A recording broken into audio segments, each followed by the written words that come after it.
Kalau ingin lihat surga, lihat anak kita. Kalau ingin lihat surga, lihat anak kita. Anak kita. Ya, anak kita. Anak yang sedang usia 5, 6, 7 tahun, sedang lucu-lucunya. Pernah nggak mikirkan, besok gimana kalau nggak ada beras? Pernah? Hari ini ada bubur di hadapannya, dia santap bubur dengan penuh kehusuan saat itu. Betul? Makanya kalau ingin belajar surga, belajar dari anak kecil. Makanya orang Bali mengatakan anak kecil adalah sumber sukacita. Anak kecil lagi bermain, umur 6, 7 tahun, lucu-lucunya, pernah nggak memasalahkan hari lalu? Nggak pernah. Jadwalnya ulin we. Makanya mohon maaf ya, saya menyitir salah satu pernyataan dalam Alkitab. Di situ dikatakan, kamu tidak akan pernah bisa merasakan kerajaan surga kecuali kamu sudah bisa menjadi anak kecil kembali. Jadi kerajaan surga itu hanya bisa dinikmati kalau kita sudah menjadi anak kecil. Apa ciri anak kecil? 2, 1 polos, 2 lugu, dan apa adanya. Anak kecil berantem saat itu juga langsung pelukan dan main lagi, gak kayak kalian. Betul gak? Iya. 10 tahun habis berantem masih ingat aja terus. Makanya wajahnya kayak gini, bopeng-bopeng. Sebelah sini nih terutama. Sebelah ini gak beda. Iya, jika perlu bersumpah, ya, jika saya mati nanti, jangan kau sentuh tubuhku. Geus modar masih kena gitu. Itu dendam masih dibawa. Ya Allah, subhanallah. Nah makanya jadi anak kecil, ya, lucu, polos. Makanya kalau kita ingin belajar surga, belajar dari anak kecil. Anak kecil itu surganya di sini, saat ini, sekarang. Betul? Tidak memikirkan hari esok, tidak memikirkan masa lalu. Hadir di sini saat ini sekarang. Kalau kita totalitas hari ini, besok ditentukan oleh hari ini. Jadi besok itu gak usah dipikirkan sebetulnya. Isi saja secara total hari ini. Hari ini bisa berbagi, berbagilah. Hari ini bisa nengok tetangga yang sakit, tengoklah. Hari ini bisa memberi senyum pada orang, tersenyumlah. Mewah tersenyum itu. Suatu saat kalian tidak bisa itu lagi. Saya kasih tahu pada semuanya, kalian bisa duduk di tempat ini mewah? Mewah, karena besok-besok belum tentu bisa duduk seperti ini. Bisa nulis mewah? Mewah, karena besok-besok tidak mungkin bisa menggerakkan tangan ini lagi. Cuci tangan, merasakan air menyentuh tangan kita, mewah? Mewah, karena suatu saat air menyentuh tanganmu, kau tidak akan merasakan lagi dinginnya air. Jadi betapa banyak kemewahan yang diberikan semesta kepada kita, kita lupakan. Kenapa? Lagi cuci tangan, pikiran sudah di meja. Gitu maraneh mah. Punten ya, hayang nyiwit. Iya. Lagi makan, pikiran sudah di pasar. Betul? Itulah manusia. Dulu waktu gadis pengen cepat nikah. Membayangkan kehidupan dan pikiran anu nipu. Betul? Menikah teh raos mereunanya. Kulam teh duaan. Gitu. Begitu sudah nikah, pengen cerai. Kieu geuning karasana, kan gitu. Betul? Kayak gitu. Terus berburu ke depan. Katanya pengen piknik ke Bali. Dari rumah udah buru-buru, pakai baju buru-buru, sarapan buru-buru, barudak buru-buru atuh hararese. Tuh, rek piknik naon juga gitu. Betul enggak? Celek tadi di mobil, begitu macet, tit,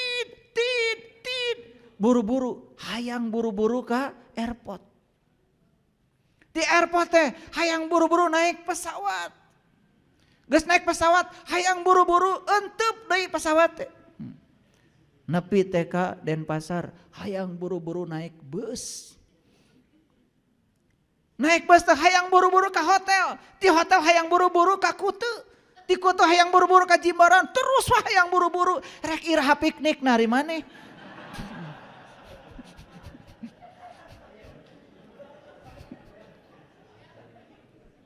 Keun we lah, cenah karasaeun. Terus saja ya, diri ini dibawa oleh pikiran ke masa depan. Tidak pernah hadir. Sugahan keur di mobil teh, gek teh calik. Alhamdulillah tiasa calik keneh. Begitu nyepang setir teh, alhamdulillah Gusti, abdi teh tiasa keneh nyepang setir.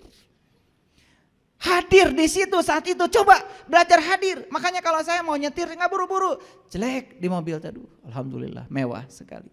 Bisa duduk, bisa menggerakkan kaki, mewah. Sepanjang perjalanan saya nikmati. Saya dari rumah tadi tidak pengen buru-buru nyampe di sini. Enggak. Saya nikmati perjalanan saya setel musik meditasi, saya setel lagu Ebit, saya nyanyi. Hadir aja di situ saat ini, cecelewengan, sorangan.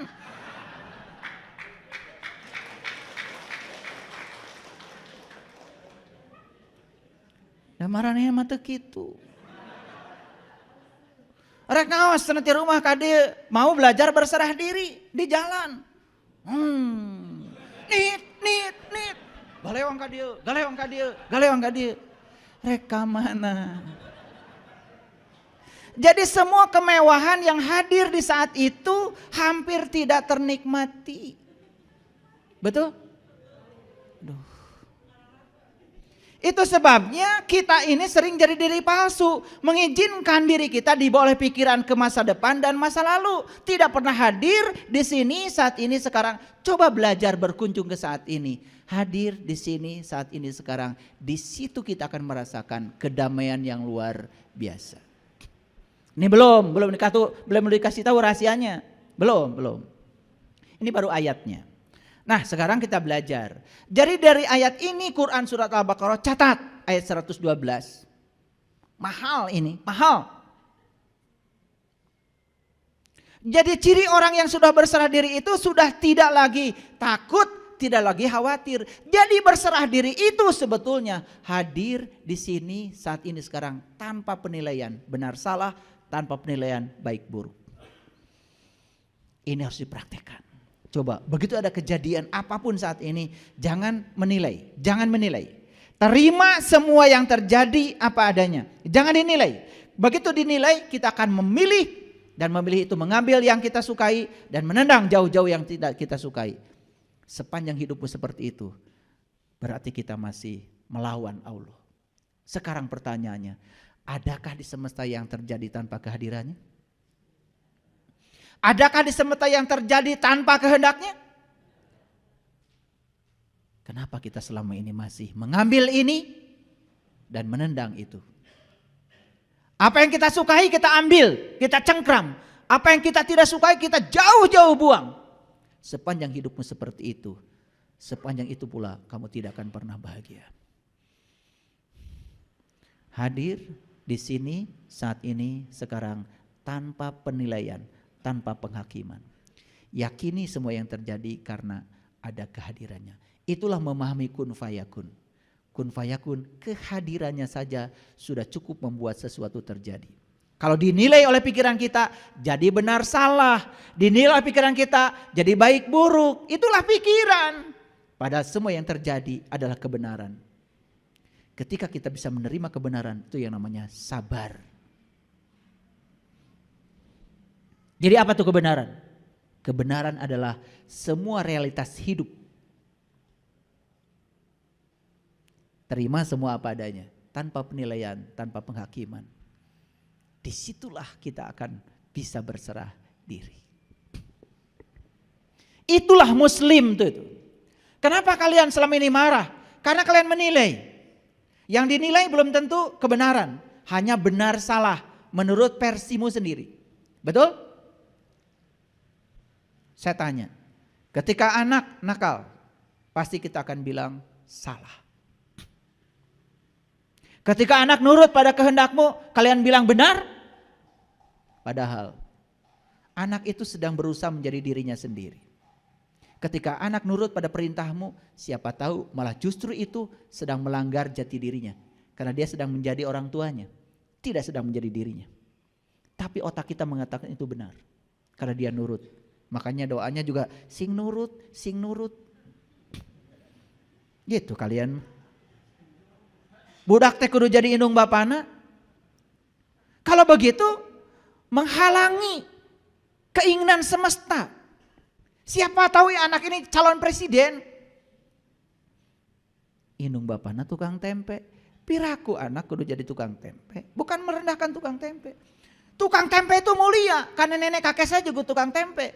Tapi saya tidak mau jadi tukang tempe. Makanya saya ada di sini. Karena nenek kakek saya walaupun nyuruh saya nyuci kedelai, nginjek-injek kedelai supaya kulumutnya itu coplot, bukan berarti nenek kakek saya ingin menjadikan saya tukang itu, tidak. Dan selalu kami diajarkan untuk menjadi diri sendiri.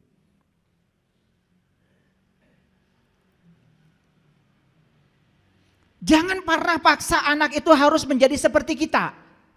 Karena apa? Siapa tahu anak disiapkan untuk menjadi lebih dari kita. Paham maksud saya?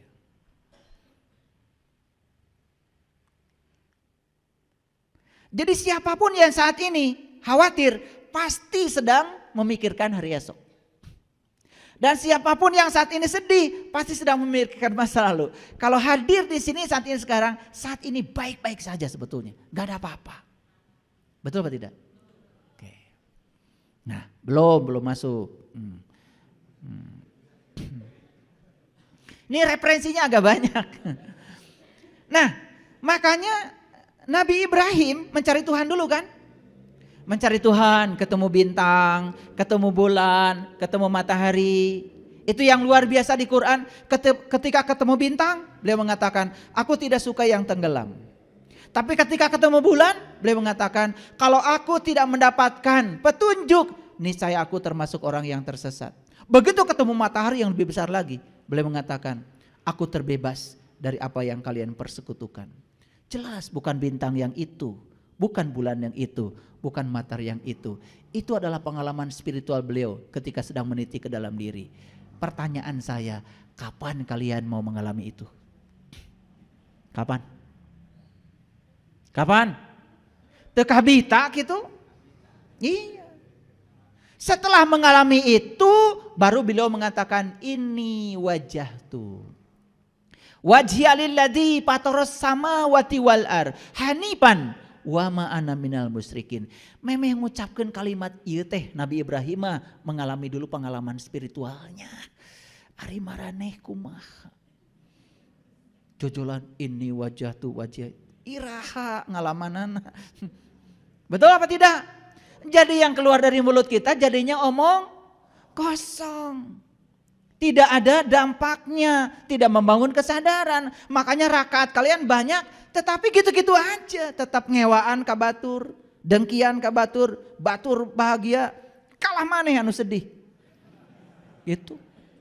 Batur meuli mobil, maneh anu panas tiris. Gitu. Paham? Itu. Karena kita itu tidak bercermin.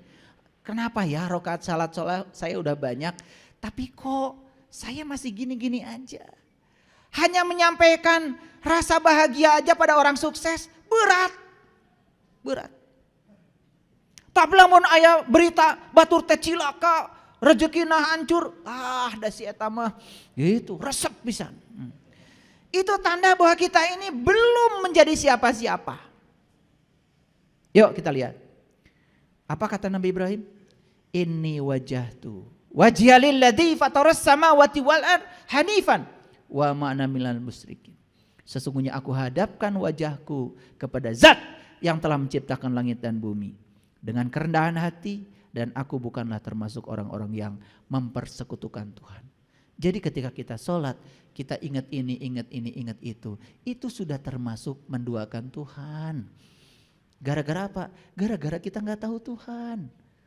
Jadi Nabi Ibrahim itu mengatakan aku terbebas dari apa yang aku persekutukan. Kenapa? Karena beliau sudah punya fokus. Makanya kalau leluhur-leluhur saya dulu mengatakan, kamu itu kalau menyembah Allah, kamu harus tahu dulu yang kamu sembah. Karena para nabi, para rasul juga mengajarkan begitu. Betul apa tidak? Iya. Nah, lanjutannya ini sedikit lagi. Baru dikatakan kul. Nah, ini ada kul nih.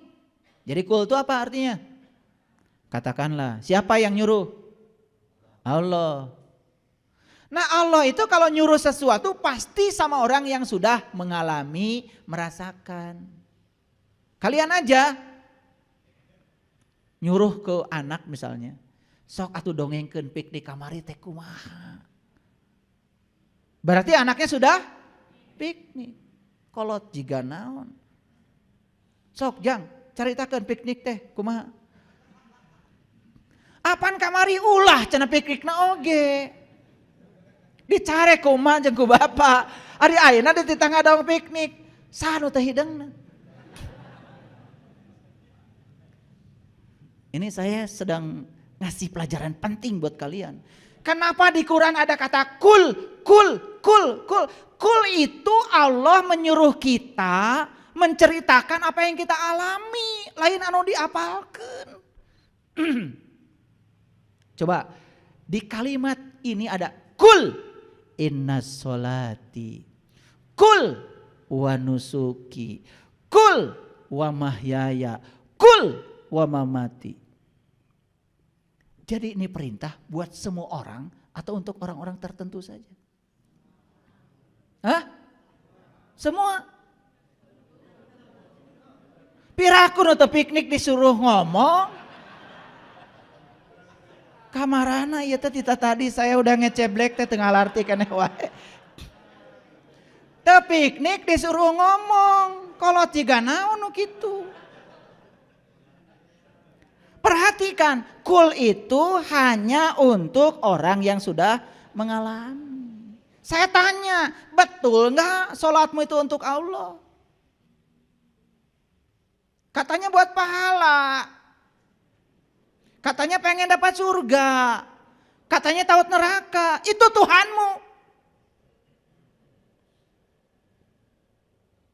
Kartos.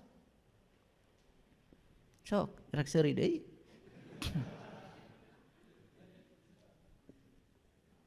Betul nggak pengabdianmu itu untuk Allah? Bohong. Buktinya kamu masih mencari uang. Kalau kamu bekerja untuk Allah, sudah. Ya Allah, saya bekerja di tempat ini, saya yakin karena direncanakan olehmu. Dan saya bekerja di tempat ini karena engkau sedang memerankan aku untuk menjadi kepanjangan tanganmu. Menyampaikan cinta kasihmu pada semua orang yang butuh pelayanan keahlianku. Kerja aja. Dapat gaji? Gaji itu hanya akibat dari pelayanan kita. Itu yang disebut dengan mencari yang punya uang. Kalian kerja fokus pada uang. Melakukan kebaikan, fokus pada balasan yang kalian dapat. Itu saja sepanjang hidup. Makanya saeutik duitna.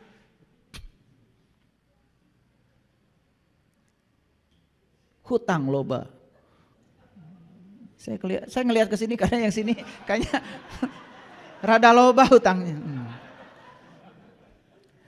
Kul. Inna sholati wa nusuki wa mahyaya wa mamati lillahi rabbil alamin la syarikalah wa bidzalika umirtu wa ana awalul muslimin. Inilah yang disebut dengan awal muslim itu. Jadi awal muslim itu manakala kita sudah menjalani sholat kita, ibadah kita. Seperti yang dikatakan Rabi'ah al-Adawiyah. Ya Allah, jika aku sholat karena menghendaki surgamu, berikan saja surga itu pada orang-orang yang membutuhkannya. Dan jika aku sholat karena takut nerakamu, masukkan aku pada neraka itu sendiri ya Allah. Bengkakkan tubuhku biar orang lain tidak yang masuk ke neraka ini. Tapi satu ya Allah, jangan pernah kau halangi agar aku bisa menatap kemuliaan wajah-Mu. Gitu enggak sholat kita? Tidak. Pahala berjeng teu ngarti. Da loba nu ngabobodo. Calo mah Garut. Teu ini cia eta mah. Cicing mah di Cicaheum. Kaera ngajak-ngajak batur, manehna teu ini.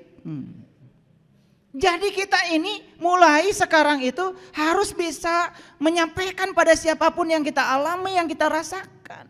Bukan sekedar teori dan bisa dibuktikan. Kul inna sholati wa nusuki wa mahyaya wa mamati lillahi rabbil alamin la syarikalah wa bidzalika umirtu. Wa bidzalika umirtu artinya apa? Apapun amarmu, apapun keputusanmu, apapun perintahmu, aku akan turut. Walaupun itu sangat berat bagiku. Aku yakin tidak ada perintahmu kecuali cinta kasihmu. Bebaskan benar salah, bebaskan baik buruk. Semua yang terjadi, semua realitas adalah kebenaran. Terima semua realitas apa adanya. Hari ini harus bersuami si A, wataknya seperti itu, terima seutuhnya. Hari ini harus punya istri si A, wataknya gitu, terima seutuhnya. Tong hayang ganti, silahkan gak percaya sama saya, kamu ganti, kamu akan dapat lebih parah. Itu remedial namanya. Ya, remedial itu namanya. Makanya akan diulang. Kita akan ketemu orang yang sama wataknya, sama segalanya. Sepanjang kita belum bisa menerima dia apa adanya, sepanjang itu kita akan dihadapkan pada watak-watak yang sama. Pikiran menipu kita lagi, sugan atau ninggalkan si eta mah panggijeng si itu sarua jeung si eta. Sarua gadagna, sarua teu boga duitna, nyusahkeun. Punten ya. Kadang-kadang harus diebrehkeun. Kalau nggak digini kan nggak ngerti-ngerti, ya toh? Yang lucu itu kadang-kadang yang begini itu dilakukan oleh orang-orang yang mengataskan dirinya itu tokoh. Tidak cocok dengan pasangan, buang. Apa-apaan? Masih ngajarkan kesabaran pada orang lain, masih ngajarkan Islam pada orang lain. Manusia macam apa? Nggak tahu diri. Yang namanya pasangan itu kata Quran juga jelas, azwaja itu pasangan. Pasangan mah kiri kanan. Gak pernah kalian beli sendal kanan-kanan. Gak pernah beli sendal kiri-kiri, labuh. Betul apa tidak? Jadi azwaja itu pasangan kiri kanan, beda. Tong hayang sarua. Sarua mau boga anak. Mun sarua mau boga anak.